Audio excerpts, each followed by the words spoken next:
Um, in this, we'll solve binary tree maximum path sum. So we are given tree in binary tree. We are trying to find the path and combine all those nodes value and try to find the maximum of it. So in this given example, the path is from 2 to 1, 1 to 3, and when we combine all of them, it becomes 6. And in this given example right here, so the given path starts from the maximum path. It's from 15 to 20, 20 to 7, and the value, the output is 42. So we don't really have to go through the root all the time. And in nodes, there could be also negative numbers. And we could also return only one value, one node. So let's say in this case, like all of these numbers right here were negative, then only one positive, then we would have returned this 9 right here. And yeah, that's about it. So if we find another path from here, negative numbers, so we'll be just like continuing it. So let's say it's like this is 10, so and then our maximum path would have been from 9 to 10, 10 to 20, 20 to 15. So let's code it up. Let's create one box in the memory, and we will save our result in here, and we'll have our helper method. And then to helper method, we'll be just passing our root and our result to save the value. And in the end, we will just return result, the value inside our box. So another thing to note, since we are dealing with negative numbers, so let's say it's like if all of these numbers were negative here, we would have returned -7. So we are always comparing and finding the largest one. So like in this example, when it was positive 9 to 10, if path would have been 9 to 10, 10 to 20, 20 to 15, then as you can see, it's like we are choosing at each level the largest one. So we are comparing. So in this, when we were at 20, we compared 15 with 7 and we chose 15. So we are comparing in them, like trying to find the maximum. So in this, so to have the right comparison with numbers, because like when we are defining, opening up a box, automatically in Java or this or in other programming languages, depending on that, um, the default value is 0. So in this case, so we could compare negative numbers, try to find the largest one, because like if it's 0, then when we are comparing with, let's say, -10, then 0 would be larger than, we don't want that. So in this case, like we are trying to, let's assign the minimum value to our created box, and from here, so let's create our helper method now, which is taking a root and it's taking our box.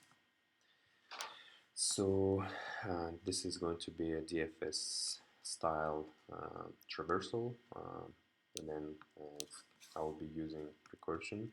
So as we'll define our base case first thing first. So when root becomes null, then we want to return 0. And when, like I was saying, so we will traverse it. Let's traverse the left side. DFS root result. So we are going for the left side, and So when we are going for the left side, we want the value. Let's say this was negative and this was negative. Then if we compare them, we would have had the negative number, and we would have added this negative number to here, so that would become 13. And if this was positive, we would have returned 13 to here. Um, we don't want that because we want to stop our path at 20. So in this case, when we are getting our uh, values, we want to skip negative numbers. So in this case, we can skip it, and then it's like if this results in negative number, we will just get 0. And so in this case, like let's say this was just a positive number, these two were negative numbers, and this would return 0, and so it will stay intact as 20, and then we will have our path in here. Same goes to the right side.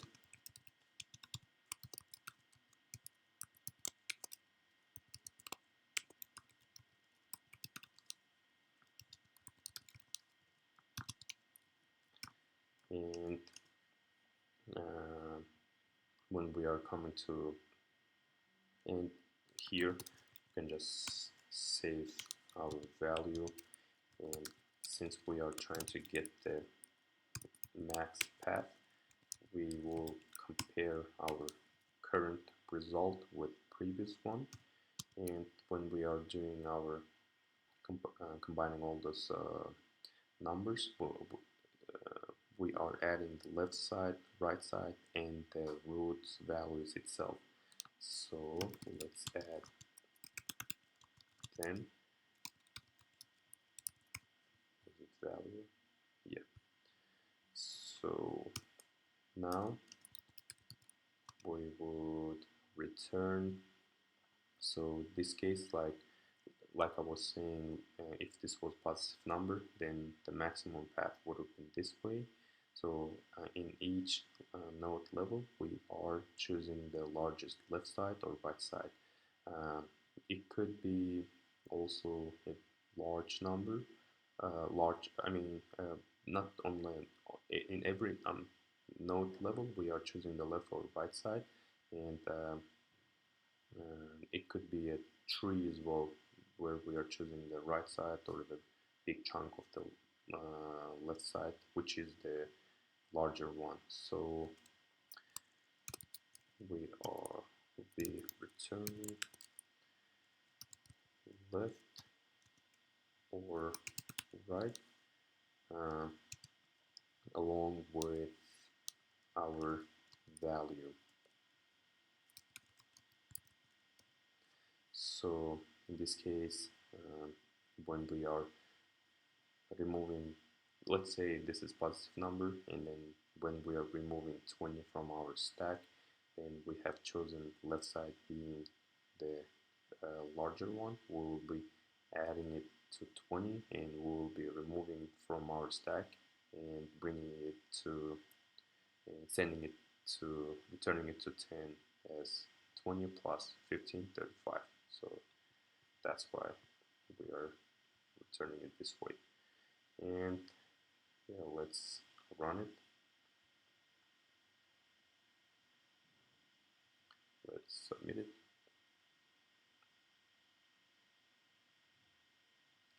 Now about the complexities. So the time complexity, we are seeing every single node in a given tree. So it is big O, O of n, where n is nodes in a tree. And as far as the space complexity is O of h, where h is the height of the stack. And that could vary actually. So depending on the tree, if it is balanced tree, then it is log of n, because we would be putting the